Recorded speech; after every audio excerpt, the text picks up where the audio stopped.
सदाशिवसमारम्भाम् शङ्कराचार्यमध्यमाम् अस्मदाचार्यपर्यन्ताम् वन्दे गुरुपरम्पराम्।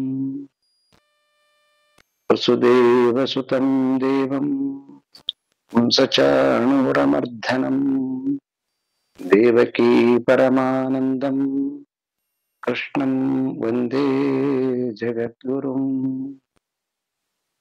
मूकं करोति वाचालं पङ्गुं लङ्घयते गिरिं यत्कृपातमहं वन्दे परमानन्दमाधवम्। ॐ सहना भवतु सहनौ भुनक्तु सह वीर्यङ्करवावहै तेजस्विनावधीतमस्तु मा विद्विषावहै। ಶಾಂತಿ ಶಾಂತಿ ಶಾಂತಿ.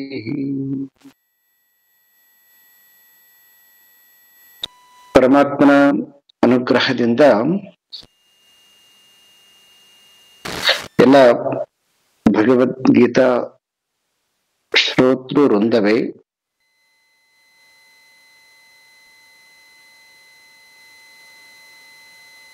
ಭಗವದ್ಗೀತೆ ಜ್ಞಾನ, ಭಕ್ತಿ, ಕರ್ಮ ಮತ್ತು ಯೋಗ ಈ 4 ಮಾರ್ಗಗಳನ್ನ ಬಹಳಷ್ಟು ಭದ್ರವಾಗಿ ಪ್ರತಿಯೊಂದು ಮಾರ್ಗವೂ ಕೂಡ ಆ ಪರಮಾತ್ಮನೆಡೆಗೆ ಕರೆದುಕೊಂಡು ಹೋಗುತ್ತೆ ಎನ್ನುವಂತಹದ್ದನ್ನ ಸ್ವಾಮಿ ವಿವೇಕಾನಂದರು ಗೀತೆಯ ಮೇಲೆ ಈ 4 ಯೋಗಗಳ ಮೇಲೆ ಬಹಳ ಡಿಟೇಲ್ ಆಗಿ ಮಾತನಾಡಿದ್ದಾರೆ. ಮತ್ತೆ ಜ್ಞಾನ, ಭಕ್ತಿ, ಯೋಗ, ಕರ್ಮ ಇವು ಬೇರೆ ಬೇರೆ ಅಲ್ಲ, ಆವಾವ ಸ್ವಭಾವಕ್ಕೆ ಅನುಸಾರವಾಗಿ, ಅಂದ್ರೆ ವ್ಯಕ್ತಿಯ ಸ್ವಭಾವ. ಕೆಲವೊಬ್ಬನು ಸಗುಣ ರೂಪದಲ್ಲಿ ಪರಮಾತ್ಮನನ್ನ ನೋಡ್ತಾನೆ, ಅವನಿಗೆ ಭಕ್ತಿ ಮಾರ್ಗ ತುಂಬಾ ಚೆನ್ನಾಗಿ ಇಷ್ಟವಾಗುತ್ತೆ. ಇನ್ನ ಕೆಲವೊಬ್ಬರು ಬರೀ ಮಾಡುವಂತಹ ಕರ್ಮದಲ್ಲಿ ಪರಮಾತ್ಮನನ್ನ ನೋಡ್ತಾರೆ, ಯಜ್ಞ ರೂಪೇಣ ಪರಮಾತ್ಮನನ್ನ ನೋಡ್ತಾರೆ. ಸೊ ಆ ಸ್ವಭಾವದವರಿಗೆ ಕರ್ಮಯೋಗ ಹೈಯೆಸ್ಟ್, ಅದು ಅಲ್ಟಿಮೇಟ್ ಗೋಲ್ ಆಗತ್ತೆ. ಇನ್ನು ಕೆಲವೊಬ್ರು ಇರ್ತಾರೆ, ಅವರು ಸ್ವಲ್ಪ ತಪಸ್ವಿಗಳಿರ್ತಾರೆ, ಯೋಗಿ ಅಂದ್ರೆ ಅವರಿಗೆ ಸ್ವಲ್ಪ ಸಂಯಮ ಸ್ವಭಾವ ಇರ್ತದೆ, ಅವ್ರ ನೇಚರ್ ಹಂಗಿರ್ತದ. ನಮ್ಮಲ್ಲಿ ಒಬ್ರು ಶಿವರಾಮ್ ಅಂತ ನಾವು ಸ್ಟಾರ್ಟಿಂಗ್ ಬಂದಾಗ ಇಲ್ಲಿ ಬರೆದ್ರು. ಅವರು ಬೆಳಗ್ಗೆ ಒಂದು 3 ಗಂಟೆ, ಸಾಯಂಕಾಲ ಒಂದು 3 ಗಂಟೆ ಬರೀ ಆಸನಗಳನ್ನ, ಪ್ರಾಣಾಯಾಮಗಳನ್ನ ಮಾಡೋದ್ರಲ್ಲಿ ಅವ್ರಿಗೆ ಆನಂದ ಇರ್ತದೆ ಅವರಿಗೆ. ಮತ್ತೆ ಅವ್ರ ಆಹಾರ ಕೂಡ ಹೀಗೆ ಅಂತಂದ್ರೆ ನಾರ್ಮಲ್ ಆಗಿ ಅವರು ಬರೀ ಹೆಚ್ಚು ಸೂಕ್ಷ್ಮವಾಗಿರ್ತಕ್ಕಂತಹ ಗಟ್ಟಿ ಪದಾರ್ಥ ತಿಂತ ಇದ್ದಿಲ್ಲ ಅವ್ರು, ಜಾಸ್ತಿ ಬರೀ ತರಕಾರಿಗಳನ್ನ ತಿಂತ ಇದ್ರು ಅವರು. ಆ ಬಾಡಿ ಅಷ್ಟು ಮೃದುವಾಗಿತ್ತದು, ಯಾವ ಆಸನಕ್ಕನ್ನು ಕೂಡ ಆಯಾಸಲ್ದಂಗ ಬೆಂಡಾಗ್ತಿತ್ತದು. ಮತ್ತೆ ಅವ್ರಿಗೇನು ಅದು ಖುಷಿ, ಅದು ತನ್ನ ಆನಂದಕ್ಕೋಸ್ಕರ, ಪ್ರದರ್ಶನ ಇಲ್ಲ ಅಲ್ಲಿ. ಆ ರೀತಿಯಾಗಿ ಸಂಯಮಿಯಾಗಿರ್ತಕ್ಕಂಥವ್ರು ಅವರು ಸೊ ಕೇವಲ ದೇಹವನ್ನ, ಪ್ರಾಣವನ್ನ, ಮನಸ್ಸನ್ನ ಸಂಯಮಗೊಳಿಸಿ ಸೊ ಅಂತಿಮವಾಗಿರ್ತಕ್ಕಂತಹ ಸಮಾಧಿ ಸ್ಥಿತಿಯಲ್ಲಿ ಅವರು ಪರಮಾತ್ಮನ ದರ್ಶನವನ್ನ ಪಡಿತಕ್ಕಂಥದ್ದು ಕೂಡ ಅದು ಒಂದು ಶ್ರೇಷ್ಠವಾದ ರಾಜಮಾರ್ಗ. ಇನ್ನು ನಿತ್ಯಾನಿತ್ಯ ವಸ್ತು ವಿವೇಕ ಎನ್ನುವಂತಹ ಜ್ಞಾನದಿಂದ ಎಲ್ಲವನ್ನ ಬುದ್ಧಿಯಿಂದ, ಹರಿತವಾದ ಬುದ್ಧಿಯಿಂದ ವಿಚಾರ ಮಾಡ್ತಾ ವಿಚಾರ ಪ್ರಧಾನವಾಗಿರ್ತಕ್ಕಂತಹ ಮನಸ್ಸಿನಿಂದ ಸತ್ಯದ ದರ್ಶನವನ್ನ ಮಾಡುವಂತಹದ್ದು ಕೂಡ ಈ ಜ್ಞಾನ ಮಾರ್ಗ. ಇವು ಅವರವರ ಸ್ವಭಾವಕ್ಕೆ ಅನುಸಾರವಾಗಿ ಸರಿಯಾಗಿ ಯಾವುದನ್ನ ಬೇಕು ಅದನ್ನ ನಿಮ್ಮ ಸ್ವಭಾವಕ್ಕೆ ಅದನ್ನ ಅಪ್ಲೈ ಮಾಡಿಕೊಳ್ಬಹುದು. ಸೊ ಈ ವಿಶ್ವರೂಪ ದರ್ಶನ ಯೋಗ ಅಥವಾ ವಿಶ್ವರೂಪ ಸಂದರ್ಶನ ಯೋಗ ಇದು ಭಕ್ತನಾಗಿರ್ತಕ್ಕಂತಹ ಅರ್ಜುನನಿಗೆ ದರ್ಶನ ಮಾಡಿಸಿರುವಂತಹ ಯೋಗ, ಭಕ್ತಿಯ ಪರಾಕಾಷ್ಠೆ ಇದು. ಇಲ್ಲಿ ಭಗವಂತ ಬೇರೆ, ಭಕ್ತ ಬೇರೆ, ದ್ವೈತ ಭಾವ ಇದೆ. ಸೊ ದ್ವೈತ ಭಾವದಲ್ಲಿ ಇರುವಂತಹ ಅಂದ್ರೆ ತಾನು ಅರ್ಜುನ ಎನ್ನುವಂತಹ ಭಾವದಲ್ಲಿ ಇರುವಂತಹ ಅರ್ಜುನನಿಗೆ ಅವನಿಗೆ ವಿಶೇಷವಾದ ಕಣ್ಣುಗಳನ್ನ ಕೊಟ್ಟು ಆ ಅರ್ಜುನಕ್ಕಿಂತ ಭಿನ್ನವಾಗಿ, ಅರ್ಜುನ ಅದರಲ್ಲಿ ಇದ್ದಾನೆ ಆದ್ರೂ ಕೂಡ ಭಿನ್ನವಾಗಿ ನೋಡುವಂತಹದ್ದನ್ನ ನೋಡಿದಾಗ ಭಕ್ತರು ಕೂಡ ಆ ಏಕವಾಗಿರ್ತಕ್ಕಂತಹ ಅನಂತವಾಗಿರ್ತಕ್ಕಂತಹ ತಾನೇ ತಾನಾಗಿರ್ತಕ್ಕಂತಹ ಪರಮಾತ್ಮನನ್ನ ನೋಡ್ಲಿಕ್ಕೆ ಅತ್ಯಂತ ಉತ್ಕೃಷ್ಟವಾದ ಭಕ್ತಿಯ ಮಾರ್ಗ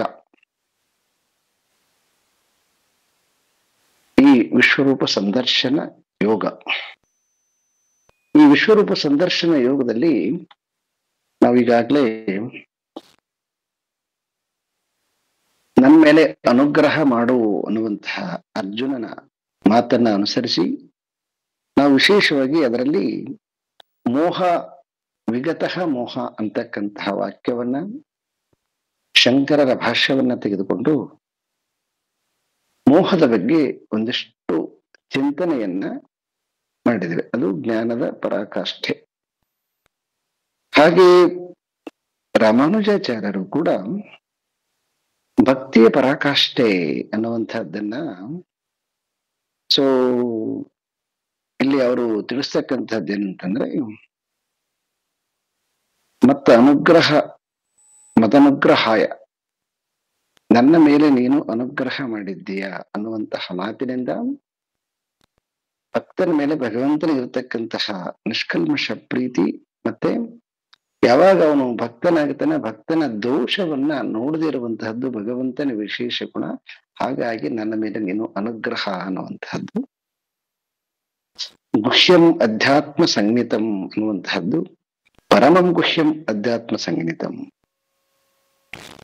ಇದು ಪರಮಂ ಗುಹ್ಯಂ ಮೌನಂ ಚೈವಾಸ್ಮಿ ಗುಹ್ಯಾನಾಂ ಅಂತಕ್ಕಂಥದ್ದು ನಾವು 10ನೇ ಅಧ್ಯಾಯದಲ್ಲಿ ನೋಡಿದ್ವಿ ಅಲ್ವಾ, 38ನೇ ಶ್ಲೋಕದಲ್ಲಿ. ಇಲ್ಲಿ ಗುಹ್ಯ ಅಂತಕ್ಕಂಥದ್ದನ್ನ ರಹಸ್ಯ ಅಂತ ಅರ್ಥ ಮಾಡ್ಬೇಕು.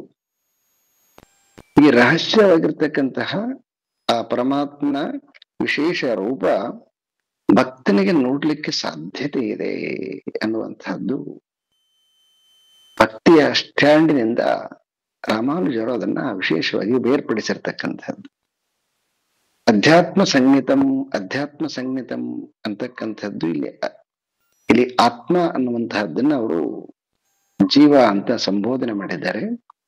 ಜೀವರಾಗಿರ್ತಕ್ಕಂಥ ನಮ್ಮೆಲ್ಲರಿಗೆ ಅರ್ಜುನನ ನಿಮಿತ್ತ ಮಾಡಿಕೊಂಡು, ಸೊ ಯಾವಾಗ ಅವನು ಜೀವಿ ಮೋಹವನ್ನ ಕಳೆದುಕೊಳ್ತಾನೆ, ಮೋಹವನ್ನ ಕಳೆದುಕೊಂಡು ಪರಮಾತ್ಮನನ್ನೇ ಪ್ರೀತಿಸುವಂತಹ ಮೋಹ ಏನಾಗುತ್ತೆ ಅವಾಗ ಟ್ರಾನ್ಸ್ಫಾರ್ಮೇಶನ್ ಆಗುತ್ತೆ ಅವನಿಗೆ. ಸೊ ಯಾವಾಗ ಅದು ಮೋಹ ಟ್ರಾನ್ಸ್ಫಾರ್ಮೇಶನ್ ಆಗುತ್ತೆ ಅವಾಗ ಅವನು ಪರಮಾತ್ಮನೇ ಸಕಲಕ್ಕೆ ಎಲ್ಲ, ಯಾಕಂದ್ರೆ ಪರಮಾತ್ಮನ ಬಿಟ್ಟು ಬೇರೆ ಏನು ಇಲ್ಲ ಅಂತ ಹೇಳಿದಾಗ ಎಲ್ಲಾ ರೀತಿಯಿಂದ ಪ್ರೀತಿಸಲಿಕ್ಕೆ ಯೋಗ್ಯನಾಗಿರ್ತಕ್ಕಂಥವನು. ಅಂತಹ ಒಂದು ಸಾಮಾನ್ಯವಾದ ಮೋಹವನ್ನ ಕಳೆದುಕೊಂಡು ವಿಶೇಷವಾದ ಸೊ ಪ್ರೀತಿಯನ್ನ ಅರ್ಜುನ ಪಡೆದ ಅಂತಕ್ಕಂಥದ್ದು ಇನ್ನೊಂದು ದೃಷ್ಟಿಕೋನದಿಂದ. ಅಂದ್ರೆ ಇದು ಈ ಭಕ್ತಿ ಯೋಗಕ್ಕೆ 7ನೇ ಅಧ್ಯಾಯದಿಂದ ಏನು ಶುರು ಮಾಡಿರ್ತಕ್ಕಂಥದ್ದು ಈ ಭಕ್ತಿ ಯೋಗ. ಆದರೆ ಎಲ್ಲವನ್ನ ಸಮಗ್ರವಾಗಿ ಆ 7ನೇ ಅಧ್ಯಾಯದಲ್ಲಿ ಒಂದಿಷ್ಟು ವಿಭೂತಿಗಳನ್ನು ನೋಡಿದ್ವಿ. ಹಾಗೆ ಅವ್ಯಕ್ತ ರೂಪನಾಗಿರ್ತಕ್ಕಂತಹ ಪರಮಾತ್ಮನನ್ನ ಉಪಾಸನೆಯ ಮೂಲಕ 8ನೇ ಅಧ್ಯಾಯದಲ್ಲಿ ನೋಡಿದ್ವಿ. ಸೊ ಹಾಗೆ ಅನನ್ಯಾಶ್ಚಿಂತೆಯಂತೂ ಮಾಂ ಭಕ್ತಿಯ ಪರಾಕಾಷ್ಠೆಯನ್ನ ಮುಟ್ಟಿದಾಗ ಭಗವಂತನನ್ನ ಪಡೆದುಕೊಳ್ಳಲಿಕ್ಕೆ ಪರಮಾತ್ಮನೇ ವಿಶೇಷವಾಗಿರ್ತಕ್ಕಂತಹ ಎಲ್ಲವನ್ನ ರೆಸ್ಪಾನ್ಸಿಬಿಲಿಟಿನ ತಗೊಳ್ತಾನೆ ಎನ್ನುವಂತಹದ್ದನ್ನ 9ನೇ ಅಧ್ಯಾಯದಲ್ಲಿ ಒಂದು ಸ್ಥಿರತೆ ಬರಕ್ಕೋಸ್ಕರವಾಗಿ ನೋಡಿ 10ನೇ ಅಧ್ಯಾಯದಲ್ಲಿ ಅನಂತ ವಿಭೂತಿಗಳನ್ನ ನೋಡಿದ ಮೇಲೆ ಅರ್ಜುನನಿಗೆ ಸ್ಪಷ್ಟವಾಗಿ ಬಂದಿರತಕ್ಕಂತಹದ್ದು ಎಲ್ಲವೂ ಪರಮಾತ್ಮನನ್ನ ಬಿಟ್ಟರೆ ಬೇರೆ ಏನು ಇಲ್ಲ ಅನ್ನುವಂತಹದ್ದು ಸತ್ಯ ದರ್ಶನವಾದಾಗ ಅವಾಗ ಯಾವುದ್ರ ಮೇಲೆ ಅವನಿಗೆ ಮೋಹ ಇತ್ತು, ನಾನು ನಂದು, ನಾನು ಕೊಲ್ತೀನಿ, ನಾನ್ ಪಾಪ ಮಾಡ್ತೀನಿ ಎನ್ನುವಂತಹದ್ದು ಭ್ರಾಂತಿ ಇತ್ತು, ಅದು ಹೊರಟೋಗಿ ಎಲ್ಲವೂ ಪರಮಾತ್ಮನೇ ಮಾಡುವಂತಹದ್ದು ಎನ್ನುವಂತಹ ಒಂದು ಜ್ಞಾನ ಬಂದ ಮೇಲೆ ಅವಾಗ ಅವನು ಎಲ್ಲವೂ ತಾನೇ ತಾನಾಗಿರ್ತಕ್ಕಂತಹ ಅಂತ ಪರಿಪೂರ್ಣ ಆಗಿರ್ತಕ್ಕಂಥ ಪರಮಾತ್ಮನ ನೋಡ್ಬೇಕು ಅಂತಕ್ಕಂತಹದ್ದು ಇಚ್ಛೆ ಬಂತು ಅಂತ. ಶ್ಲೋಕ ನಂಬರ್ ಮೊದಲಿಂದ ಓದ್ಕೊಂತ ಹೋಗ್ಕೊಂಡ್ರಿ. ವಿಶ್ವರೂಪ ದರ್ಶನ ಯೋಗ ಅರ್ಜುನ ಉವಾಚ ಮದನುಗ್ರಹಾಯ ಪರಮಂ ಗುಹ್ಯಮಧ್ಯಾತ್ಮ ಸಂಹಿತಂ ಯತ್ವಯೋಕ್ತಂ ವಚಸ್ತೇನ ಮೋಹೋಯಂ ವಿಗತೋ ಮಮ ಅವಾಪ್ಯೌ ಹಿ ಭೂತಾನಾಂ ಶ್ರುತೌ ವಿಸ್ತರಶೋ ಮಯಾಂ ತ್ವತ್ತ ಕಮಲಪತ್ರಾಕ್ಷ ಮಹಾತ್ಮ್ಯಾಮಪಿ ಚಾವ್ಯಯಂ ಏವಮೇತದ್ ಯಥಾ ತತ್ವಂ ಆತ್ಮಾನಂ ಪರಮೇಶ್ವರಂ ದ್ರಷ್ಟುಮಿಚ್ಛಾಮಿ ತೇ ರೂಪಂ ಐಶ್ವರಂ ಪುರುಷೋತ್ತಮಂ ಮನ್ಯಸೇ ಯದಿ ತಚ್ಚಕ್ಯಂ ಮಯಾ ದ್ರಷ್ಟುಮಿತಿ ಪ್ರಭೋ ಯೋಗೀಶ್ವರ ತತೋ ಮೇ ತ್ವಂ ದರ್ಶಯಾಮಾತ್ಮನಮವ್ಯಯಂ. ಈ 3 ಶ್ಲೋಕಗಳು ಅರ್ಜುನ ಈ ವಿಶ್ವರೂಪಕ್ಕೆ ತನ್ನನ್ನ ತಾನು ತೆರೆದುಕೊಳ್ತಕ್ಕಂಥದ್ದು. ಎನ್ನದಾದ್ಮೇಲೆ ವಿನಯದಿಂದ ಅರ್ಜುನ ಕೇಳ್ತಕ್ಕಂಥದ್ದು ಏನಂತಂದ್ರೆ, ನನಗೆ ನೀನು ನೋಡ್ಲಿಕ್ಕೆ ಯೋಗ್ಯತೆ ಇದ್ರೆ ದರ್ಶನ ಮಾಡಿಸು ಅನ್ನುವಂಥದ್ದು ಕೂಡ ಬಹಳ ವಿಶೇಷವಾಗಿರ್ತಕ್ಕಂಥ. ಮನ್ಯಸೇ ಯದಿ ತಚ್ಚಕ್ಯಂ ಮಯಾ ದ್ರಷ್ಟುಮಿತಿ ಪ್ರಭು. ಶ್ಲೋಕ ನಂಬರ್ 4 ಯಾವ ರೀತಿಯಾಗಿದೆ ನೋಡಿ ಕೇಳಲಿಕ್ಕೆ. ಏನ್ ಹೇಳ್ತೀಯ ಹೇಳ, ಏನ್ ತೋರಿಸ್ತೀಯ ತೋರ್ಸು ಅಂತ ಹೀಗೆ ಇಲ್ಲ ಅವನಲ್ಲಿ. ಈಗ ಯಾರು ಪ್ರಶ್ನೆ ಕೇಳ್ತಾರೆ ಕೆಲವರು, ಏನ್ ಹೇಳ್ತೀರಿ ಇದಕ್ಕೆ ಅಂತ ಹೀಗೆ. ಇದು ಹೇಗೆ ತಿಳ್ಕೊಳ್ಬೇಕ್ರಿ ಅಂತಕ್ಕಂಥದ್ದಕ್ಕೆ ಮತ್ತೆ ಈ ರೀತಿ ಕೇಳೋದಕ್ಕೆ ಎಷ್ಟು ವ್ಯತ್ಯಾಸ ಇರ್ತದ. ಆದ್ರೆ ಇಲ್ಲಿ ಅರ್ಜುನ ಸಾತ್ವಿಕನಾಗಿರೋದ್ರಿಂದ ಹೇ ಪ್ರಭೋ ಅಂತ ಸಂಬೋಧನೆ ಮಾಡಿರ್ತಕ್ಕಂಥದ್ದು. 4ನೇ ಶ್ಲೋಕದಿಂದ ವಾಪಸ್ ಬರ್ತೀನಿ. ಹೇ ಪ್ರಭು, ಪ್ರಭು ಅಂದ್ರೆ ಒಡೆಯ. ಮನ್ನಿಸಿ ಅಂದ್ರೆ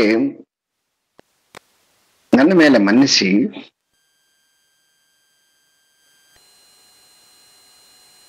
ಯದಿ ತಚ್ಛಕ್ಯಂ.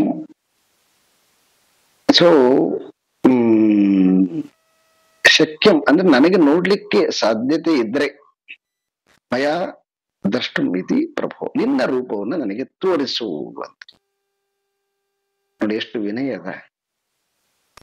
ನನಗೆ ನಾನೇನು ಅಪೇಕ್ಷೆ ಪಡ್ತಾ ಇದ್ದೀನಿ ಅದನ್ನ ನೋಡ್ಲಿಕ್ಕೆ ನನಗೆ ಯೋಗ್ಯತೆ ಇದ್ರೆ ನೀನು ಅದನ್ನ ನನಗೆ ಪ್ರಭು ಕರುಣಿಸು. ಯೋಗೇಶ್ವರ ತಥೋ ಮೇ ತ್ವಂ ದರ್ಶಯ ಆತ್ಮಾನಂ ಅವ್ಯಯಂ. ಆತ್ಮಾನಂ ಅಂದ್ರೆ ಆ ಪರಮಾತ್ಮನನ್ನ ಸಂಬೋಧಿಸಿ ಮಾತಾಡ್ತಕ್ಕಂಥದ್ದು. ಅವ್ಯಯ ಅಂತಂದ್ರೆ ಅಕ್ಷಯವಾದ ಅಂತ, ವ್ಯಯ ಇಲ್ಲದೆ ಇರ್ತಕ್ಕಂಥದ್ದು ಅಕ್ಷಯವಾದ. ಮತ್ತೆ ಯೋಗೀಶ್ವರ ಶಬ್ದ ಅಂದ್ರೆ ಯೋಗೀಶ್ವರನಾಗಿರ್ತಕ್ಕಂತಹ ಪರಮಾತ್ಮ ಯೋಗದ ಎಲ್ಲ ಸಿದ್ಧಿಗಳನ್ನ ಬಲ್ಲವನು. ಯಾರು ಸಿದ್ಧಿಗಳನ್ನ ಬಲ್ಲವನು ಅವನು ಹೆಂಗ ಸಿದ್ಧಿಯನ್ನ ಬಲ್ಲವರು ಜನರಿಗೆ ತೋರಿಸ್ತಾರೆ ನೋಡಿ. ಈ ಎಲ್ಲ ಅಣಿಮ ಗರಿಮ ಲಗಿಮ ಅಂತ ಏನು ಸಿದ್ಧಿಗಳಿದಾವ, ಈ ಕೆಲವೊಬ್ರು ಪರ್ಫೆಕ್ಟ್ ಆಗಿರ್ತಕ್ಕಂಥ ಆಸನಗಳನ್ನ ಎಂತ ಸ್ಟೇಜ್ ಮೇಲೆ ಕೂಡ ಅವರು ತೋರಿಸ್ತಾರೆ. ಅವ್ರಿಗೇನು ಒಂದು ನಿರ್ದಿಷ್ಟವಾಗಿರ್ತಕ್ಕಂಥದ್ದೇನು ಬೇಕಾಗಿರಂಗಿಲ್ಲ. ಅಂದ್ರೆ ಅದ್ರಾಗ ಸಿದ್ಧಿಯನ್ನ ಪಡ್ಕೊಂಡಿರ್ತಕ್ಕಂಥವ್ರು. ಹಾಗೆ ಎಲ್ಲಾ ಶಕ್ತಿಯನ್ನ ಪಡ್ಕೊಂಡಿರ್ತಕ್ಕಂತಹ ಯೋಗೇಶ್ವರ, ಇದನ್ನ ನಾವು ಬಹಳ ವಿಶೇಷವಾಗಿ ಭಗವದ್ಗೀತೆಯಲ್ಲಿ ಕೃಷ್ಣನ ಯೋಗೇಶ್ವರ ಅಂದ್ರೆ ಸರ್ವಕ್ಕೆ ಸರ್ವ ಸಿದ್ಧಿಗಳನ್ನ ಪಡೆದಿರತಕ್ಕಂತಹ ಏ ಪ್ರಭು, ಸೊ ನನಗೆ ನೀನು ಇದನ್ನ ತೋರಿಸು ಅನ್ನುವಂತಹದ್ದು. ಅದಾದ್ಮೇಲೆ ಮತ್ತೆ ಪುನಃ ನಾವು ಮೇಲೆ ಬರುವ 2ನೇ ಅಧ್ಯಾಯ 2ನೇ ಶ್ಲೋಕ. ಭವಾಪ್ಯಯೌ ಹಿ ಭೂತಾನಾಂ ಷ್ಟೌ ವಿಸ್ತರಶೋ ಮಯ. ಈ ಶ್ಲೋಕ ಏನ್ ತೋರಿಸ್ತದೆ ಅಂದ್ರೆ ಭವ ಮತ್ತು ಅಪ್ಯಯವು ಅಂತಕ್ಕಂಥದ್ದು. ಭವ ಅಪ್ಯಯವು ಅಂತಕ್ಕಂಥದ್ದು ಇದು ಸ್ಥಿತಿ ಮತ್ತು ಲಯ.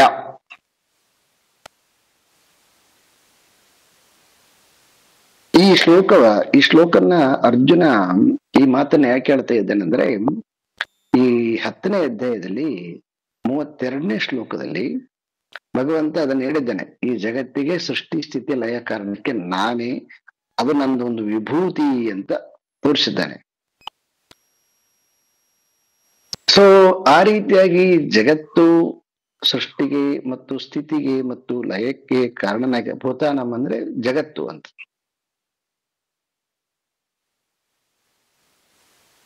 ಶ್ರುತವು ಅಂದ್ರೆ ನಾನು ಕೇಳಲ್ಪಟ್ಟಿದ್ದೀನಿ, 10ನೇ ಅಧ್ಯಾಯದಲ್ಲಿ ಕೇಳಲ್ಪಟ್ಟಿದ್ದೀನಿ. ಸೊ ಅದನ್ನ ನೀನು ನನಗೆ ವಿಸ್ತಾರವಾಗಿ ಸೃಷ್ಟಿ ಸ್ಥಿತಿ ಲಯಕ್ಕೆ ಕಾರಣ ಆಗಿರ್ತಕ್ಕಂತಹ ನೀನು ಒಬ್ಬನಾಗಿರ್ತಕ್ಕಂಥವನು, ಅದನ್ನ ನನಗೆ ವಿಸ್ತಾರವಾಗಿ ನಾನು ಹಿಂದಿನ 10ನೇ ಅಧ್ಯಾಯದಲ್ಲಿ ಕೇಳಲ್ಪಟ್ಟಿದ್ದೀನಿ. ಸೊ ಅದನ್ನ ನನಗೆ ನೀನು ತೋರಿಸು.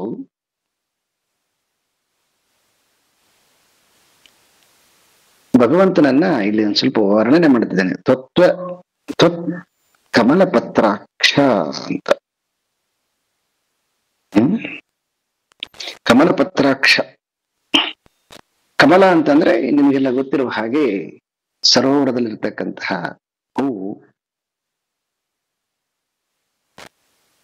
ಪತ್ರ ಅಂತಂದ್ರೆ ಎಲೆ. ತ್ವತ್ ಕಮಲ ಪತ್ರಾಕ್ಷ ಅಂತಂದ್ರೆ ಕಮಲದ ಎಲೆಯಂತೆ ಅಥವಾ ಕಮಲದ ಕಣ್ಣು ಉಳ್ಳವನೇ. ಅಕ್ಷಿ ಅಂದ್ರೆ ಕಣ್ಣು, ಕಮಲ ನೇತ್ರ ಅಂತ. ಅಂದ್ರೆ ಅದರ ವಿಶೇಷತೆ ಏನಂತಂದ್ರೆ, ಅದು ಬಹಳ ಎಲ್ಲಾ ಕಡೆಗೆ ಅದನ್ನ ಕೋಟ್ ಮಾಡ್ತಾರೆ. ಅದು ಹೀಗೆ ಸೊ ರಾಡಿಯಲ್ಲಿ ಇದ್ರೂ ಕೂಡ ಅದು ಅಸಂಗವಾಗಿರ್ತದೆ. ಅಂದ್ರೆ ಅದಕ್ಕೆ ನೇಚರ್, ಅದು ಎಲ್ಲವನ್ನ ಅದು ಕಳಚ್ಕೊಂಡ್ಬಿಡ್ತದ. ಯಾರು ತೆರಳದ್ ಬೇಕಾಗಿಲ್ಲ, ಅದರ ಗುಣನೇ ಆಗಿದೆ. ಹಾಗೆ ಅಂತಹ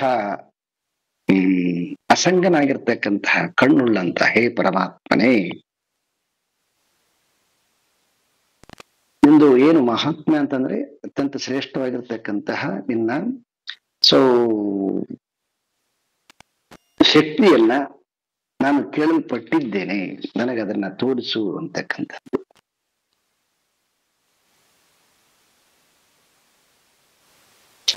ಸೊ ಇಲ್ಲಿ ಒಂದ್ ಸ್ವಲ್ಪ ರಾಮಾನುಜರದ್ದು ಒಂದ್ ಸ್ವಲ್ಪ ಚೆನ್ನಾಗಿದೆ. ಅದನ್ನ ಭಾಷೆ ಓದ್ತೀನಿ, ಓದ್ಬಿಟ್ಟು ಅದಕ್ಕೆ ಅರ್ಥ ತಿಳ್ಕೊಳ್ಳೋ ಪ್ರಯತ್ನ ಮಾಡೋಣ. ಅಂದ್ರೆ ಭಗವಂತನಲ್ಲಿ ಭಕ್ತಿ ಬರ್ಲಿಕ್ಕೆ ಹೇಗೆ, ಯಾವ ರೀತಿಯಾಗಿರ್ತಕ್ಕಂಥ ಕ್ವಾಲಿಟಿಗಳು ಇರಬೇಕು ಅಂತಕ್ಕಂಥದ್ದು. ತಥಾ ಸಪ್ತಮ ಪ್ರಭೃತಿ ದಶಮ ಪರ್ಯಂತೆ ತ್ವತ್ ಅತಿರಿಕ್ತಾನಾಂ ಸರ್ವೇಷಾಂ ಭೂತಾನಾಂ ತ್ವತ್ತಃ ಪರಮಾತ್ಮನು ಭವಾಪ್ಯಯೌ ಉತ್ಪತ್ತಿ ಪ್ರಲಯೌ ವಿಸ್ತರಶೋ ಮಯಾ ಶ್ರುತೌ ಹಿ.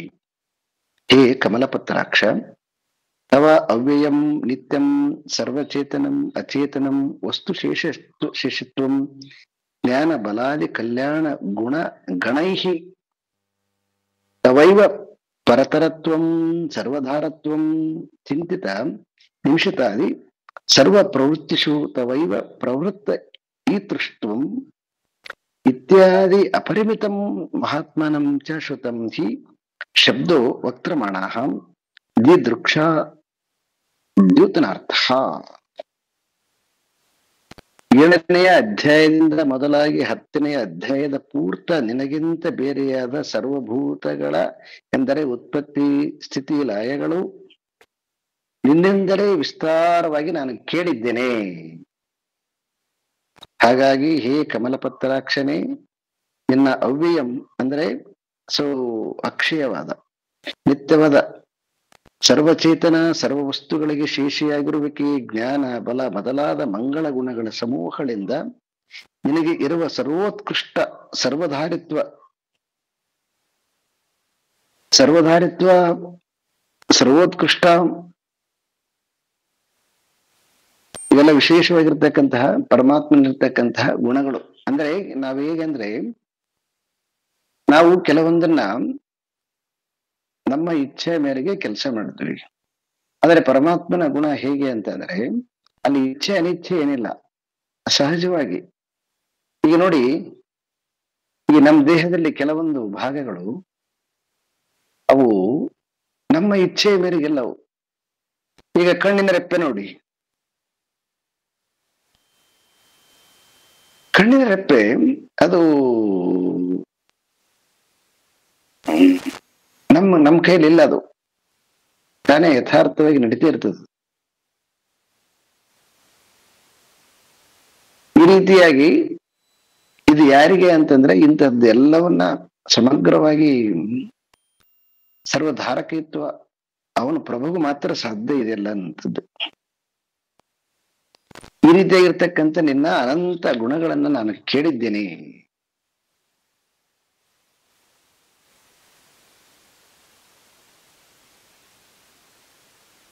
ಅಪ್ರಿಯ ಶಬ್ದದಿಂದ ಸಂಸಾರ ಮೋಕ್ಷಾದಿಗಳ ಪ್ರತೀತಿ ಉಂಟಾಗಬಹುದೆಂಬ ಭಾವನೆಯಿಂದ ಅದನ್ನು ತಳ್ಳಿ ಉತ್ಪತ್ತಿ ಪ್ರಳಯವು ಅಂದ್ರೆ ಎಲ್ಲಕ್ಕೆ ಸರ್ವಕ್ಕೆ ಕಾರಣನಾಗಿರ್ತಕ್ಕಂಥವನು.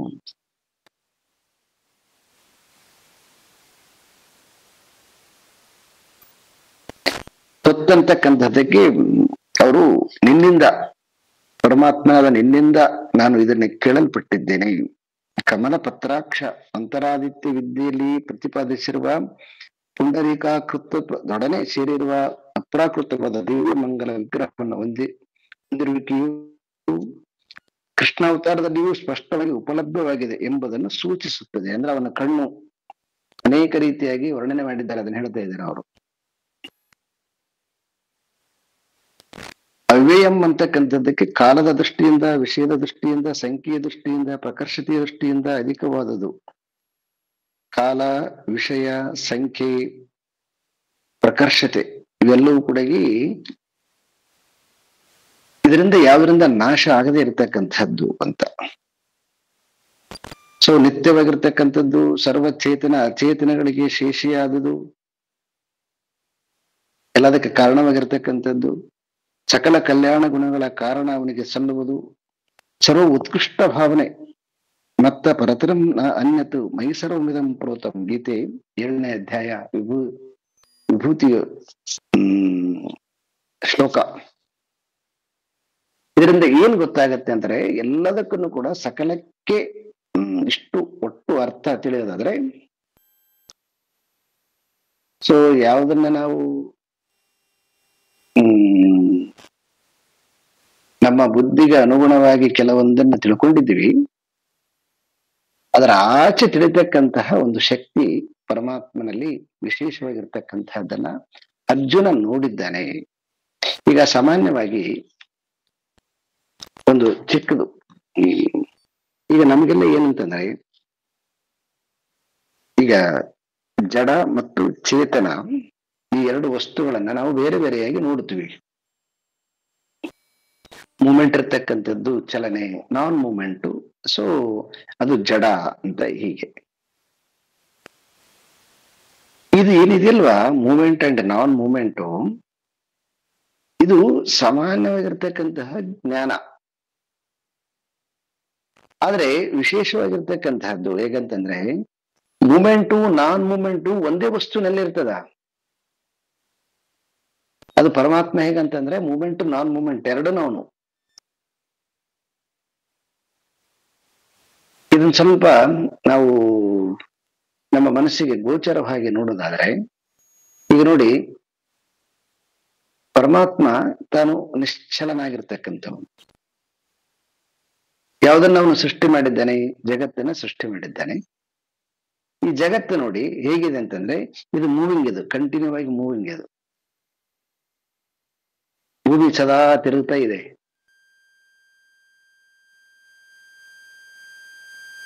ಮತ್ತೆ ಭೂಮಿಯ ಮೇಲೆ ನಾವು ಮನೆ ಕಟ್ಟಿಕೊಂಡು ಭದ್ರವಾಗಿ ಇದೀವಿ ಅಂತಕ್ಕಂಥ ನಾನ್ ಮೂವಿಂಗ್ ಅದ. ಮನೆ ನಾನ್ ಮೂವಿಂಗ್, ಭೂಮಿ ಮೂವ್ಮೆಂಟ್ ಅದ, ಆದ್ರೆ ಮನೆ ಮಾತ್ರ ಸ್ಥಿರವಾಗಿ ಅದ. ಸೊ ಹಾಗಾಗಿ ಇಲ್ಲಿ ನಾವು ಅರ್ಥ ಮಾಡಿಕೊಳ್ಬೇಕು, ಏಕಕಾಲಕ್ಕೆ ಎರಡೂ ಕೂಡ ಮೂವಿಂಗ್ ಅಂಡ್ ನಾನ್ ಮೂವಿಂಗ್ ಪ್ರತಿಯೊಂದು ಕಣದಲ್ಲಿದೆ. ನೀವು ಈ ಸೈನ್ಸ್ ಅನ್ನ ನೀವು ನೋಡಿಕೊಂಡ್ರೆ ಅಂತಂದ್ರೆ ಗೊತ್ತಾಗುತ್ತೆ, ಅದು ಮೂವಿಂಗ್ ನಾನ್ ಮೂವಿಂಗ್ ಎರಡು ಶಕ್ತಿ ಅದ.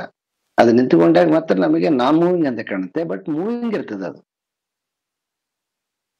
ಕಂಟಿನ್ಯೂ ಆಗಿ ಎಲೆಕ್ಟ್ರಾನ್ಸ್ ಪ್ರೋಟಾನ್ಸ್ ತಿರುಗ್ತಾ ಇರ್ತವ ಕಂಟಿನ್ಯೂ ಆಗಿ. ಸಣ್ಣ ಮಕ್ಕಳಿಗೆ ಹೇಳಕ್ಕೋಸ್ಕರ ಸಲುವಾಗಿ ಜಡಚೇತನ ಅಂತ ಎರಡನ್ನ ಬೇರೆ ಬೇರೆ ಮಾಡ್ಬೋದು.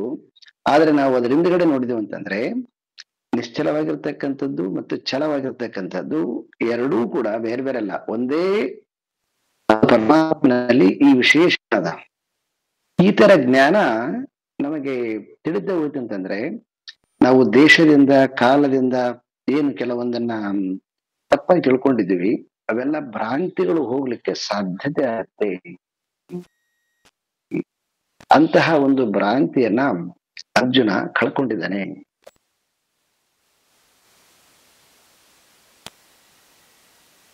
ಏವಮೇತದ್ ಯಥಾತತ್ವಂ ಆತ್ಮಾನಂ ಪರಮೇಶ್ವರಾದಷ್ಟುಮಿಚ್ಛಾಮಿ ತೇ ರೂಪಂ ಐಶ್ವರಂ ಪುರುಷೋತ್ತಮ. ಏವಂ ಏತತ್ ಯಥಾ ಆತ್ಮ ಯಥಾತ್ವ ಆತ್ಮಾನಂ ಪರಮೇಶ್ವರ ತ್ವಂ ಆತ್ಮಾನಂ ಪರಮೇಶ್ವರ. ಸೊ ಇಲ್ಲಿ ಏವಂ ಏತತ್ ಯಥಾತ್ವಂ ಅಂದ್ರೆ, ನೀನು ಏನೆಲ್ಲ ಹೇಳಿದ್ದೀಯೋ ಆ ಹೇಳಿರ್ತಕ್ಕಂಥದ್ದು ಹೇ ಪರಮೇಶ್ವರ, ಅದು ವಿಭೂತಿ ಯೋಗವನ್ನ ನೋಡಿದ ಮೇಲೆ ನನಗೆ ಅನುಭವ ಬರ್ತಾ ಇದೆ.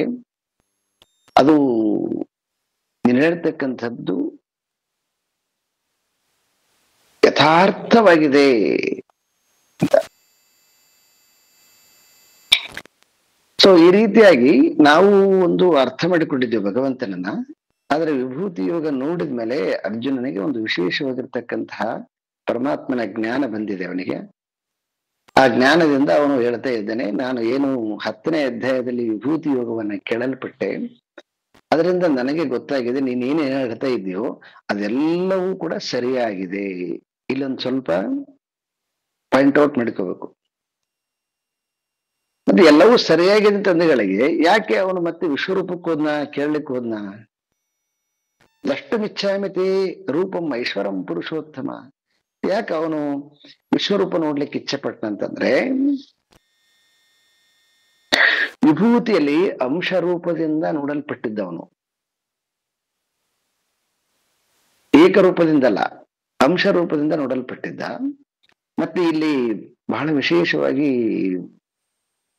ನಮಗೆ ತಿಳಿಬೇಕಾಗಿರ್ತಕ್ಕಂಥದ್ದು ಏನಂತಂದ್ರೆ, ನಾವು ಈಗ ನೋಡಿ ಯಾರಾದ್ರೂ ಒಬ್ಬ ವ್ಯಕ್ತಿಯನ್ನ ನನ್ನನ್ನು ನಂಬು ಅಂತಂದ್ರೆ ನಾವು ಸುಮ್ಮನೆ ಯಾಕೆ ನಂಬ್ತೀವಿ? ನಂಬೋದಿಲ್ಲ. ಆದ್ರೆ ಅವನೊಂದು 50% ನಮಗೆ ನಂಬಿಕೆ ಬರುವ ಹಾಗೆ ಅವನು ಯಾವುದೋ ಮಟೀರಿಯಲ್ ಕೊಡ್ಲಿ, ಇಲ್ಲ ಯಾವುದೋ ಏನು ವ್ಯವಹಾರ ಮಾಡ್ಲಿ, ಫಸ್ಟ್ ಬರ್ಬೇಕು ನಮಗೆ. ಒಂದು 50% ನಂಬಿಕೆ ಬಂತಂದ್ಮೇಲೆ ಅವಾಗ 100% ನಂಬಿಕೆಯನ್ನು ಅವ್ರ ಮೇಲೆ ಹಾಕ್ತೀವಿ ನಾವು. ಹಾಗೆ ಅರ್ಜುನನಿಗೆ ಈಗ ಏನಾಯ್ತು ಅಂದ್ರೆ, ವಿಭೂತಿ ಯೋಗವನ್ನ ನೋಡಿದ ಮೇಲೆ ಅವನಿಗೆ 50% ಕನ್ಫರ್ಮ್ ಆಯ್ತು. ಇನ್ನು ಯಾವುದು ಉಳ್ಕೊಂಡಿದೆಯಲ್ಲ 50%, ಏನು ಎಲ್ಲವೂ ನಾನೇ ಅಂತಕ್ಕಂಥದ್ದು ಕೇಳಲ್ಪಟ್ಟಿದ್ದಾನಲ್ವಾ ಪರಮಾತ್ಮನ ಎಲ್ಲವೂ ಅಂತಕ್ಕಂಥದ್ದು. ಸೊ ಅದನ್ನ ನೋಡ್ಲಿಕ್ಕೆ ಅವನಿಗೆ ಮನಸ್ಸಾಯ್ತು. ಮನಸ್ಸಾಗಿರೋದ್ರಿಂದ ಸೊ ನೋಡಿ, ಯಾವಾಗ್ಲೂ ಕೂಡ ಈಸ್ ವೆರಿ ಇಂಪಾರ್ಟೆಂಟ್. ಈ ಜ್ಞಾನ ಅಂತಕ್ಕಂಥದ್ದು, ರೂಪ ಅಂತಕ್ಕಂಥದ್ದು, ಇವೆಲ್ಲ ಇದಾವಲ್ವಾ, ಅಜ್ಞಾನ ಅಂತಕ್ಕಂಥದ್ದು. ತುಂಬಾ ಜನ ಪ್ರಶ್ನೆ ಕೇಳೋದು, ಜ್ಞಾನ ಬಂದ್ಮೇಲೆ ಹೆಂಗ್ ತಪ್ಪು ಮಾಡ್ತಾರೆ ಅಂತ. ಜ್ಞಾನ ಬಂದ್ಮೇಲೆ ಹೆಂಗ್ ತಪ್ಪು ಮಾಡ್ತಾರೆ ಅಂದ್ರೆ, ಜ್ಞಾನ ಅಂತಕ್ಕಂಥದ್ದು ಏಕಕಾಲಕ್ಕ ಎಲ್ಲವೂ ತೆರೆದುಕೊಳ್ಳೋದಲ್ಲದು. ನಾವು ಎಷ್ಟು ನೋಡ್ಲಿಕ್ಕೆ ಸಾಧ್ಯ ಆಗತ್ತೆ ಅಷ್ಟು ತೆರೆದುಕೊಳ್ಳುತ್ತೆ ಅದು. ಈಗ ಸೂರ್ಯನ ಉದಯ, ಅದನ್ನ ಸಂಪೂರ್ಣ ನೋಡ್ಲಿಕ್ಕಾಗತ್ತಾ? ನಮಗೆಷ್ಟು ಕಾಣುತ್ತೆ ಅಷ್ಟನ್ನು ನೋಡ್ತೀವಿ. ಯಾವಾಗ ಅದ್ರ ಬಗ್ಗೆ ನಾಲೆಡ್ಜ್ ಜಾಸ್ತಿ ಬರ್ತಾ ಹೋಗ್ತದ, ಅವಾಗ ಅದ್ರ ವಿಸ್ತಾರ ಜಾಸ್ತಿ ಆಗ್ತಾ ಹೋಗ್ತದ. ಅದಕ್ಕೆ ಈ ಎಲ್ಲ ಶಬ್ದಗಳನ್ನ ಬಹಳ ತಪ್ಪಾಗಿ ಅರ್ಥ ಮಾಡ್ಕೊಂಡು ಬಿಟ್ಟಿದ್ದೀವಿ. ದೊಡ್ಡವರಾಗಿ ಹೇಗೆ ತಪ್ಪು ಮಾಡ್ತಾರೆ? ದೊಡ್ಡವರಾಗಿರ್ಬೋದು. ಜ್ಞಾನ ಬಂದ್ಮೇಲೆ ಹೇಗೆ ತಪ್ಪು ಮಾಡ್ತಾರೆ? ಪರಿಪೂರ್ಣ ಅಲ್ಲದು. ಜ್ಞಾನದ ಸ್ವಲ್ಪ ಬೆಳವಣಿಗೆ ಆಗಿರ್ತದೆ, ಆದ್ರೆ ನಾವು ಮಿಸ್ಟೇಕ್ ಆಗಿ ಎಲ್ಲ ಒಟ್ಟಿಗೆ ಹಾಕೊಂಡ್ಬಿಡ್ತೀವಿ ಶಬ್ದವನ್ನ. ಅದಕ್ಕೆ ಈ ಶ್ಲೋಕ ಬಹಳ ವಿಶೇಷವಾಗಿರ್ತಕ್ಕಂಥದ್ದು. ಅವನಿಗೆ ಈಗ ಏನಾಗಿದೆ ಅಂತಂದ್ರೆ, 10ನೇ ಅಧ್ಯಾಯದಿಂದ ಅವನಿಗೊಂದು 50% ಕನ್ಫರ್ಮ್ ಆಗಿದೆ. ಏನು ಭಗವಂತ ಹೇಳ್ತಾ ಇದ್ನೋ ಅದನ್ನ ಸಾಕ್ಷಾತ್ತಾಗಿ ವಿಭೂತಿಯಲ್ಲಿ ಅವನು ನೋಡಿದ್ಮೇಲೆ ಅವನಿಗೆ ಕನ್ಫರ್ಮ್ ಆಗಿ ಎಲ್ಲಾ ವಿಭೂತಿಗಳನ್ನ, ಏನು ಒಂದು 71 ವಿಭೂತಿ ಅಂತ ಏನು ತೋರಿಸಿದ್ದಾನೋ, ಆ ಎಲ್ಲಾ ವಿಭೂತಿ 71 ಅಂದ್ರೆ 71 ಅಷ್ಟೇ ಅಲ್ಲ, ಸುಮ್ಮನೆ ಕೆಲಸಕ್ಕೋಸ್ಕರವಾಗಿ.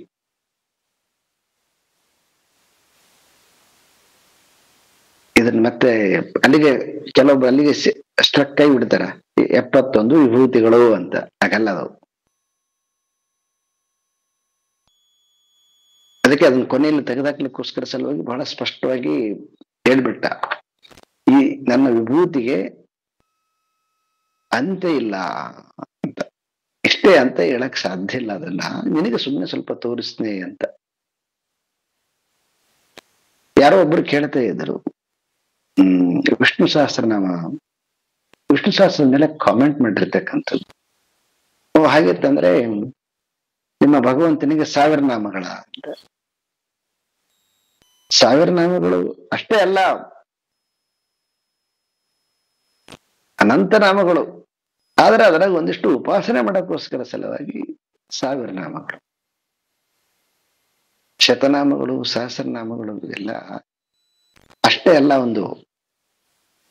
ಅವನ್ನ ತಿಳ್ಕೊಳ್ಳೋಕ್ಕೋಸ್ಕರ ಸಲುವಾಗಿ ಅಷ್ಟನ್ನ ಅವರು ಹೇಳಿರ್ತಕ್ಕಂಥದ್ದು.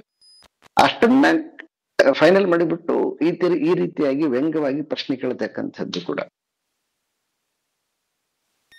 ಸೊ ಈ ರೀತಿಯಾಗಿ ಅನೇಕ ರೀತಿಯಾಗಿರ್ತಕ್ಕಂತಹ ತಪ್ಪು ಅಭಿಪ್ರಾಯಗಳು ನಮಗೆ ಜ್ಞಾನದ ಕೊರತೆಯಿಂದ ಬರ್ತಕ್ಕಂಥದ್ದು. ಅದಕ್ಕೆ ಇಲ್ಲಿ ಅರ್ಜುನ ಬಹಳ ಸ್ಪಷ್ಟವಾಗಿ ನಿರೂಪಣೆ ಮಾಡಿದ್ದಾನೆ.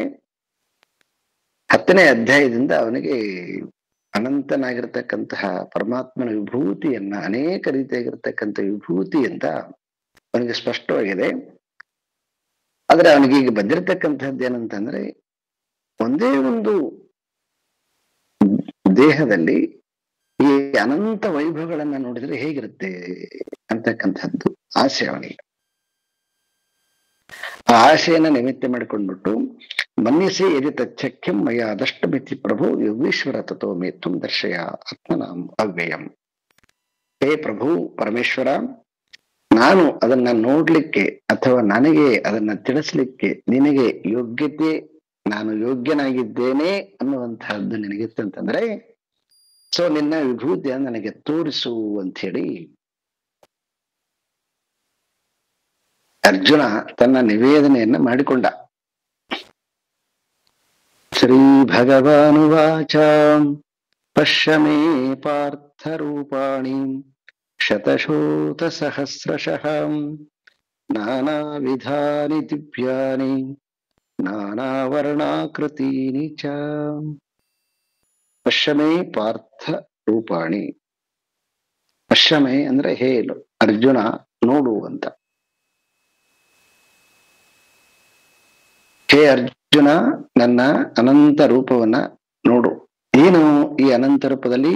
ನಾನಾ ವಿಧವಾದ ದಿವ್ಯವಾದ ಅನೇಕ ವರ್ಣಗಳುಳ್ಳ ಮತ್ತು ಆಕೃತಿಗಳುಳ್ಳ ನನ್ನ ಅಸಂಖ್ಯಾತ ರೂಪವನ್ನ ನೋಡು.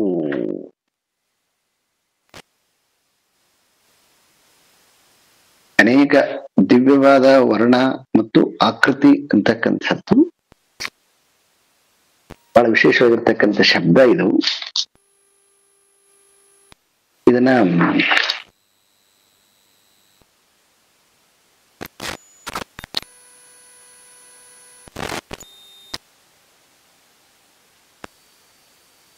ಪಶ್ಚಿಮೇ ಸರ್ವಾಶ್ರಯಾಣಿ ರೂಪಾಣಿ ಅಥ ಶತಶಃ ಸಹಸ್ರಶಃ ಚ ನಾನಾ ವಿಧಾನಿ ನಾನಾ ಪ್ರಕಾರಾಣಿ ದಿವ್ಯಾನಿ ಅಪ್ರಾಕೃತಾನಿ ನಾನಾ ಕೃತೀನಿ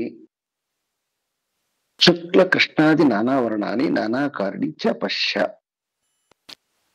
ಇದು ರಾಮಾನುಜರ ಭಾಷ್ಯ. ಸರ್ವಾಶ್ರಯಾಣಿ ಅಂತಂದ್ರೆ ಸರ್ವಕ್ಕೆ ಆಶ್ರಯನಾಗಿರ್ತಕ್ಕಂಥವನು ಅಂತ. ಆದಿತ್ಯ ಮಂಡಲದಲ್ಲಿ ಅನೇಕ ಸ್ಥಾನಗಳಲ್ಲಿ ಇರ್ತಕ್ಕಂತಹ ಏನ್ ನನ್ನ ವಿಶೇಷವಾಗಿರ್ತಕ್ಕಂತಹ ಶಕ್ತಿ ಇದೆಯೋ, ಯಾಕಂತಂದ್ರೆ ನಮಗೀಗ ನಾವು ಸೈನ್ಸ್ ಮೂಲಕ ಚಂದ್ರನನ್ನ ಒಂದ್ ಸ್ವಲ್ಪ ಅರ್ಥ ಮಾಡಿಕೊಂಡಿದ್ದೀವಿ. ಆದ್ರೆ ಅದರ ಮುಂದಿನ ಗ್ರಹಗಳಾಗ್ಲಿ ಸೂರ್ಯನಾಗ್ಲಿ ಅದು ಇನ್ನು ನಮಗೆ ಅರ್ಥ ಆಗಿಲ್ಲ. ಅಲ್ಲಿ ಏನಿದೆ ಎಂತಿದೆ, ಅದರ ವಿಸ್ತೀರ್ಣ ಎಷ್ಟು ಅನ್ನುವಂತಹದ್ದು ನಮಗಿನ್ನೂ ಸ್ಪಷ್ಟವಾಗಿ ಗೊತ್ತಾಗಿಲ್ಲ. ನಮ್ದು ಜಸ್ಟ್ ಒಂದು ಹೆಜ್ಜೆ ಇಟ್ಟಿದ್ದೀವಿ, ಇನ್ನು ಅನಂತ ಹೆಜ್ಜೆಗಳಿದಾವ. ಸೊ ಆದ್ರೆ ಇಲ್ಲಿ ಎಲ್ಲವನ್ನು ತಾನೇ ಧರಿಸಿರುವುದರಿಂದ ಭಗವಂತ ಆ ಅರ್ಜುನನಿಗೆ ಸೊ ಆದಿತ್ಯ ಮಂಡಲ ಮೊದಲಾದಿರ್ತಕ್ಕಂತಹ ಎಲ್ಲಾ ಕಡೆಗಿರ್ತಕ್ಕಂತಹ ನನ್ನ ಸೊ ಎಲ್ಲದಕ್ಕೆ ಕಾರಣನಾಗಿರ್ತಕ್ಕಂತಹ ನನ್ನನ್ನು ನೀನು ನೋಡು.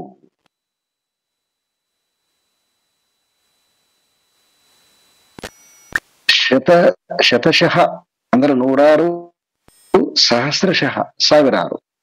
ಈ ಆದಿತ್ಯ ಮಂಡಲ ಇರ್ತಕ್ಕಂಥ ರೂಪಗಳು ಅವು ಅನಂತ ರೂಪಗಳವು.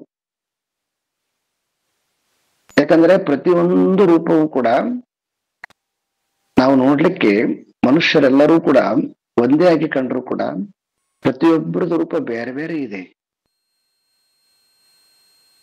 ಹಾಗೆ ಅನಂತ ಲೋಕದಲ್ಲಿ ಕೂಡ ಅನಂತ ರೂಪಗಳಿದಾವೆ. ರೂಪಂ ರೂಪಂ ಪ್ರತಿರೂಪೋ ಬಹಿಶ್ಚ ಘಟ ಮಂತ್ರ. ನೋಡಿ ಎಷ್ಟು ಬಗೆ ಬಗೆಯಾಗಿದೆ ಅಂತಂದ್ರೆ, ನೋಡಿ ಇಷ್ಟು ನಾವು ಇಂಡಿಯಾ ಲೆವೆಲ್ ಮಾತಾಡೋದಾದ್ರೆ 140 ಕೋಟಿ ಜನಸಂಖ್ಯೆ ಇದೀವಿ. ಆದ್ರೆ 140 ಕೋಟಿ ಜನಸಂಖ್ಯೆನೂ ಕೂಡ ಪ್ರತಿಯೊಬ್ಬರದ್ದು ರೂಪ ಒಂದೇ ರೀತಿಯಾಗಿಲ್ಲ ನೋಡಿ.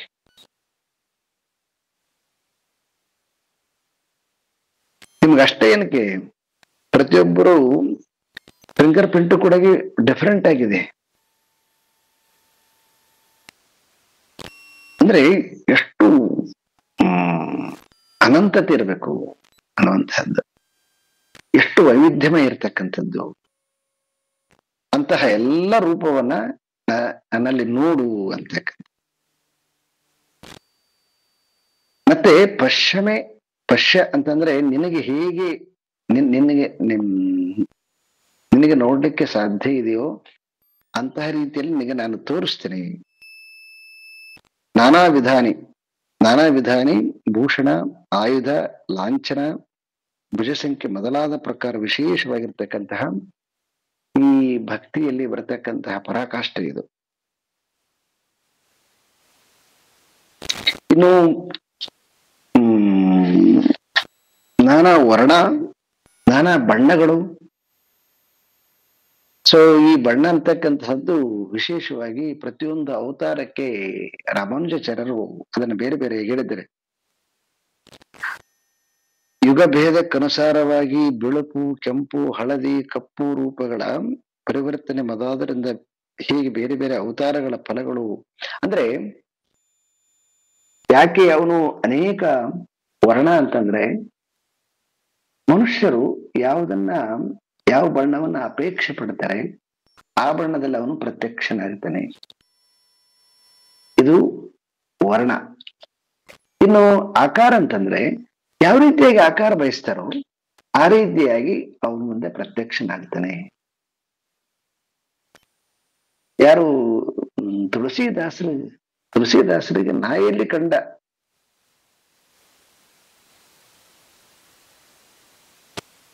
ಅನೇಕ ರೀತಿಯಾಗಿ ಪ್ರಹ್ಲಾದನಿಗೆ ಸಿಂಹ ರೂಪದಲ್ಲಿ ಕಂಡ.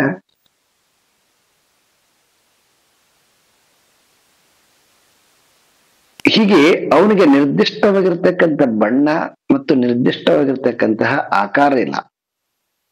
ಅದಕ್ಕೆ ಅನೇಕ ಆಕೃತಿ, ಅನೇಕ ವರ್ಣ ಅಂತ. ಈ ಎಲ್ಲ ಅನೇಕ ಆಕೃತಿ, ಅನೇಕ ವರ್ಣಗಳು ಯಾರಿಗೋಸ್ಕರ? ಅವನಿಗೋಸ್ಕರ ಅಲ್ಲ. ಯಾರು ಹೇಗೆ ಅಪೇಕ್ಷೆ ಪಡ್ತಾರೋ, ಅವನು ಭಕ್ತರ ಅಧೀನನಾಗಿರೋದ್ರಿಂದ ಭಕ್ತ ಹೇಗೆ ಅವನನ್ನ ಅಪೇಕ್ಷಿಸ್ತಾನೋ, ಆ ರೀತಿಯಾಗಿ ನೋಡ್ಬೇಕಂತ ಅಪೇಕ್ಷಿಸ್ತಾನೋ, ಆ ರೀತಿಯಾಗಿ ಅವನು ಕಾಣ್ತಾನೆ. ಅಂತಹ ಅನೇಕ ರೂಪಗಳು, ಅನೇಕ ಆಕೃತಿಗಳು, ಅನೇಕ ಬಣ್ಣಗಳು, ಅನೇಕ ದಿವ್ಯ ಅಂದ್ರೆ ಅತ್ಯಂತ ಶ್ರೇಷ್ಠವಾಗಿರ್ತಕ್ಕಂತಹ, ಎಲ್ಲಾ ರೀತಿಯಾಗಿ ಶ್ರೇಷ್ಠವಾಗಿರ್ತಕ್ಕಂಥದ್ದು ಏನಿದೆಯೋ ಅದನ್ನೆಲ್ಲವನ್ನ ಕೂಡ ಅರ್ಜುನಿಗೆ ಪರಮಾತ್ಮ ನೋಡು ಅಂತ ಹೇಳಿ, ಪಶ್ಯಾದಿತ್ಯಾನ್ ವಸೂನ್ ರುದ್ರಾನ್ ಅಶ್ವಿನೌ ಮರುತಸ್ಥತಾನ್ ಬಹೂನ್ಯ ದೃಷ್ಟ ಪೂರ್ವಾಣಿ ಪಶ್ಯಾಶ್ಚರ್ಯಾಣಿ ಭಾರತ.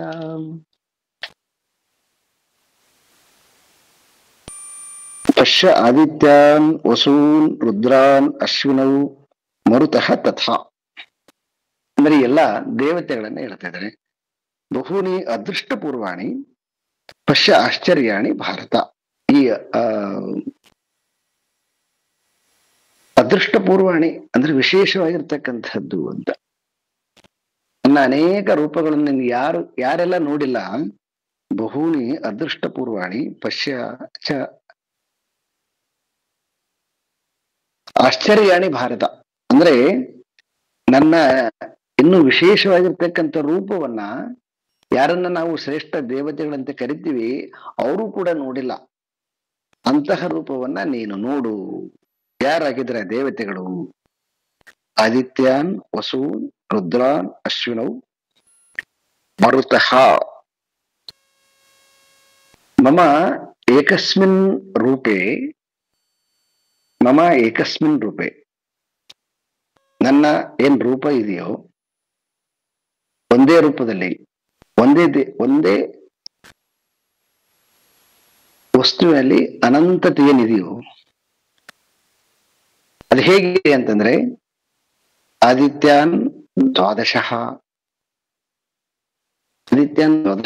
ಅಂದ್ರೆ ದ್ವಾದಶ ಆದಿತ್ಯರು, ವಸೂನ್ ಅಷ್ಟ ವಸುಗಳು, ರುದ್ರಾನ್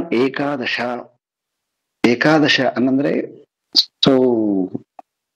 11 ರುದ್ರಗಣಗಳು, ಅಶ್ವಿನಿ ಆದಿತ್ಯರಿಬ್ರು,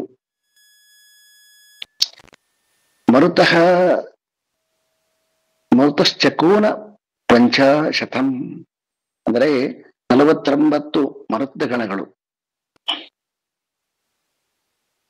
ಇಲ್ಲಿ ಇಷ್ಟು ಪ್ರಮುಖವಾಗಿ ಶಾಸ್ತ್ರದಿಂದ ತಿಳಿಯಲ್ಪಡ್ತಕ್ಕಂತಹ ನಮಗೆ ದೇವತೆಗಳು ಬಹಳ ವಿಶೇಷವಾಗಿ.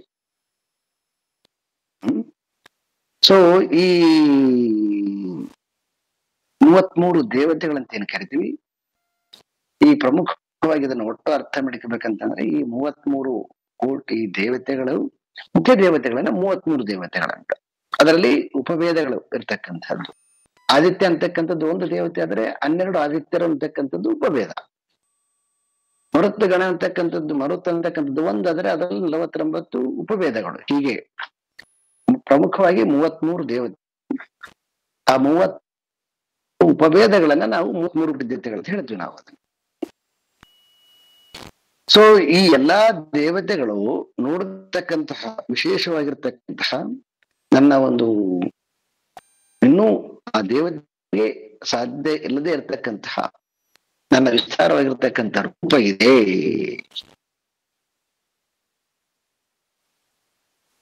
ಅಂತಹ ಆಶ್ಚರ್ಯಕರವಾಗಿರ್ತಕ್ಕಂತಹ ನನ್ನ ರೂಪವನ್ನ ನೀನು ನೋಡು ಅಂತಕ್ಕಂಥದ್ದು. ಈ ಇಹೈಕತಂ ಜಗತ್ಕೃತ್ಸ್ನಂ ಪಶ್ಚಾದ್ಯ ಸಚರಾಚರಂ ಮಮ ದೇಹೇ ಗುಡಾಕೇಶ ಯಚ್ಛಾನ್ಯದಷ್ಟುಮಿಚ್ಛಸಿ. ಇಹ ಏಕಸ್ಥಂ ಇಹೈಕಸ್ಥಂ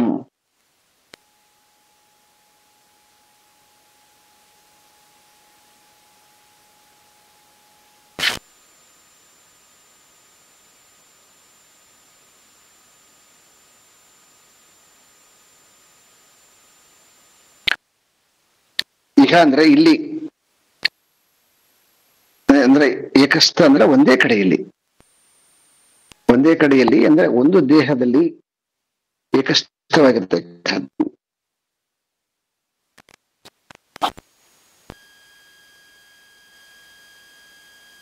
ಜಗತ್ಕೃತ್ಸ್ನಂ ಅಂತಕ್ಕಂಥಂದ್ರೆ ಯಾವುದನ್ನ ಧಾರಣ ಮಾಡಿದ್ದಾನೋ ಒಂದೇ ಕಡೆಯಲ್ಲಿ ಎಲ್ಲವನ್ನ ಧಾರಣ ಮಾಡಿರ್ತಕ್ಕಂಥದ್ದು. ಚರ ಅಚರಂ ಜಗತ್ ಅಂದ್ರೆ ಮೂವಿಂಗ್ ನಾನ್ ಮೂವಿಂಗ್ ಇರ್ತಕ್ಕಂತಹ ಎಲ್ಲ ಇಡೀ ಜಗತ್ತನ್ನ ಅಂತಹ ಒಂದು ನನ್ನ ವಿಶೇಷವಾಗಿರ್ತಕ್ಕಂಥ ಅಪೇಕ್ಷೆ ಪಟ್ಟಿದ್ದೀಯೋ ಅದನ್ನ ನೀನು ನೋಡು ಅನ್ನುವಂತಹದ್ದು ಈ ವಾಕ್ಯದ ಪದಚ್ಛೇದ. ಸೊ ಇದಕ್ಕೆ ಭಾಷ್ಯ ಇಹ ಮಮ ಏಕಸ್ಮಿನ್ ದೇಹೇ ತತ್ರ ಅಪಿ ಏಕಸ್ಥಂ ಏಕದೇಶಸ್ಥಂ ಸಚರಾಚರಂ ಕೃತ್ಸ್ನಂ ಜಗತ್ ಅನ್ಯತ್ ದ್ರಷ್ಟುಂ ಇಚ್ಛಸಿ ತದಪಿ ಏಕದೇಹ ಏಕದೇಶಃ ಏವ ಪಶ್ಯಃ.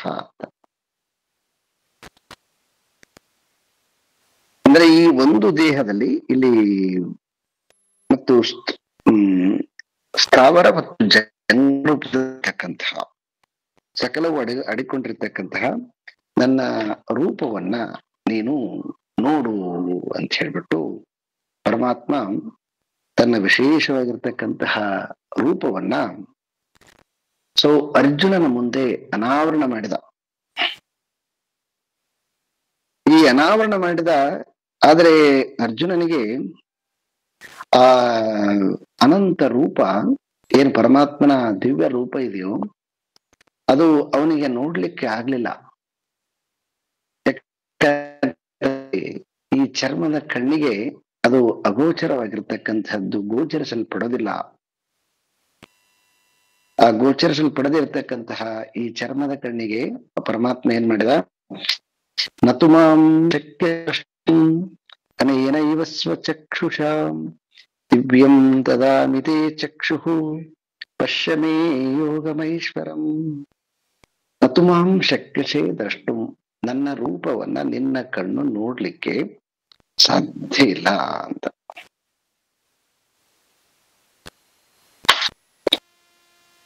ಆ ಕಾರಣದಿಂದ ಸ್ವಚಕ್ಷುಷ ದಿವ್ಯಂ ದದಾಮಿತೆ ಚಕ್ಷು, ನನ್ನ ಅನಂತ ರೂಪಗಳೇನಿದೆವೋ ಅದು ನಿನ್ನ ಕಣ್ಣಿಂದ ನೋಡಕ್ ಸಾಧ್ಯ ಇಲ್ಲ. ದಿವ್ಯಂ ದದಾಮಿತೆ ಚಕ್ಷು ಅಂದ್ರೆ ವಿಶೇಷವಾಗಿರ್ತಕ್ಕಂತಹ ಚಕ್ಷುವನ್ನ ನಿನಗೆ ದಯಪಾಲಿಸ್ತೀನಿ. ಅಂತಹ ಕಣ್ಣಿನಿಂದ ಪಶ್ಚಿಮೆ ಯೋಗಮೈಶ್ವರಂ, ನನ್ನ ಯೋಗದ ಐಶ್ವರ್ಯವನ್ನ ನೋಡಿ. ಯೋಗದ ಐಶ್ವರ್ಯ ಅಂದ್ರೆ ಸಿದ್ಧಿಯಿಂದ ಸಾಧಿಸಿರ್ತಕ್ಕಂತಹದ್ದು, ಅಂದ್ರೆ ಸಿದ್ಧಿಗೆಲ್ಲ ಸಾಧ್ಯತೆ ಇದೆ ಅನ್ನುವಂತಹದ್ದನ್ನ ವಿಶೇಷವಾಗಿ ಒತ್ತು ಕೊಟ್ಟಿರ್ತಕ್ಕಂಥದ್ದು ಪರಮಾತ್ಮ. ಯಾರು ಸಿದ್ಧಿ ಅಂದ್ರೆ ಯಾರು ತಪಸ್ಸು ಮಾಡ್ತಾರೆ, ಆ ತಪಸ್ಸು ಮಾಡೋರಿಗೆ ಆ ತಪಸ್ಸಿಗೆ ಅನುಗುಣವಾಗಿ ಅವನಿಗೆ ಸಕಲವನ್ನ ದಯಪಾಲಿಸ್ತಾನೆ. ಮತ್ತೆ ದಯಪಾಲಿಸಿದಾಗ ಅದನ್ನ ಧರಿಸಲಿಕ್ಕೆ ಯೋಗ್ಯತೆ ಇಲ್ಲದೆ ಇದ್ದಾಗ ಆ ಧರಿಸುವಂತಹ ದೇಹವನ್ನು ಕೊಟ್ಟು ಕೂಡ ಅದನ್ನ ದಯಪಾಲಿಸ್ತಾನೆ. ಇದನ್ನ ಬಹಳ ಚೆನ್ನಾಗಿ ತಿಳ್ಕೊಳ್ಬೇಕು. ಇದನ್ನ ನಾವು ತುಂಬಾ ಜನ ಕೆಲವೊಮ್ಮೆ ಏನ್ ಮಾಡ್ತೀವಿ ಅಂತಂದ್ರೆ, ನಮ್ಗೆ ಆ ಯೋಗ್ಯತೆ ಇಲ್ಲ, ನಮ್ಗೆ ಈ ಯೋಗ್ಯತೆ ಇಲ್ಲ ಅಂತ ಹೇಳಿ ಎಲ್ಲ ಮಾಡ್ತಿರ್ತೀವಿ ನಾವು. ಯಾವ ಯೋಗ್ಯತೆ ಇಲ್ಲ, ಯಾವುದನ್ನ ಕೊಟ್ಟಿದ್ದಾನೋ ಅದು ಯೋಗ್ಯತೆಗೋಸ್ಕರವಾಗಿ ಕೊಟ್ಟಿದ್ದಾನೆ. ಅಯೋಗ್ಯ ಅಂತಕ್ಕಂಥದ್ದು ಯಾವುದೂ ಇಲ್ಲ. ನಮಗೆ ಅದು ನಾಲೆಡ್ಜ್ ಅಲ್ಲದೆ ಇರೋದ್ರಿಂದ ಯೋಗ್ಯ ಅಯೋಗ್ಯ ಅಂತಕ್ಕಂಥದ್ದನ್ನ ನಾವು ತಿಳ್ಕೊಂಡಿದ್ದೀವಿ. ಇದು ಸ್ವಲ್ಪ ವಿಶೇಷ ಜ್ಞಾನದ ಕಣ್ಣಿದು. ಸಾಮಾನ್ಯವಾಗಿ ಇಲ್ಲಿ ಏನ್ ತೋರಿಸ್ತಾನೆ, ನಿನಗೆ ಈ ಕಣ್ಣಿಂದ ನೋಡಕ್ ಸಾಧ್ಯ ಇಲ್ಲ, ನನ್ನ ವಿಶೇಷವಾಗಿರ್ತಕ್ಕಂಥ ಕಣ್ಣು ಕೊಡ್ತೇನೆ, ಅದರಿಂದ ನೋಡು ಅಂತ ಹೇಳಿದ್ಮೇಲೆ ಸೊ ಆ ಕಣ್ಣಿನಿಂದ ಅರ್ಜುನ ತನ್ನ ಪರಮಾತ್ಮನ ವಿಶ್ವರೂಪವನ್ನು ನೋಡ್ತಾನೆ. ಆದ್ರೆ ಇದರಲ್ಲಿ ಸ್ವಲ್ಪ ನಮ್ಮ ಅನುಭವಕ್ಕೆ ಬರೋ ಹಾಗೆ ತಿಳ್ಕೊಳ್ಬೇಕಾಗಿರ್ತಕ್ಕಂಥದ್ದು ಏನಂತಂದ್ರೆ, ಸೊ ನಮಗೆ ಏನನ್ನ ಕೊಟ್ಟಿದ್ದಾನೋ ಅದು ಯಾವುದೂ ಕೂಡ ಅಲ್ಪ ಅಲ್ಲದು. ನಾವೇನು ಸಿದ್ಧಿ ಅಂದ್ರೆ ನಾವೇನು ಪ್ರಯತ್ನ ಮಾಡಿದ್ವಿ, ಆ ಪ್ರಯತ್ನದ ಫಲದಿಂದ ನಮಗೆ ಕೊಟ್ಟಿದ್ದಾನೆ, ಅದು ಕನಿಷ್ಠನೂ ಅಲ್ಲ. ಮತ್ತೆ ನಾವಿನ್ನೂ ಪ್ರಯತ್ನ ಮಾಡ್ತಾ ಹೋದ್ವಿ ಅಂತಂದ್ರೆ ಅವನು ಅನಂತವಾಗಿರ್ತಕ್ಕಂತಹ ಎಲ್ಲವನ್ನ ಪಡೆದುಕೊಳ್ಳಬಹುದು. ಇದು ಈ ವಿಶ್ವರೂಪ ದರ್ಶನದ ವಿಶೇಷವಾಗಿರ್ತಕ್ಕಂತಹ ಜ್ಞಾನ ಮಾರ್ಗ. ಓಂ ಪೂರ್ಣಮದಃ ಪೂರ್ಣಮಿದಂ ಪೂರ್ಣಾತ್ ಪೂರ್ಣಮುದಚ್ಯತೆ ಪೂರ್ಣಸ್ಯ ಪೂರ್ಣಮಾದಾಯ ಪೂರ್ಣಮೇವಾವಶಿಷ್ಯತೆ. ಓಂ ಶಾಂತಿ ಶಾಂತಿ ಶಾಂತಿ. ಹರಿ ಓಂ. ಶ್ರೀ ಗುರುಭ್ಯೋ ನಮಃ. ಹರಿ ಓಂ.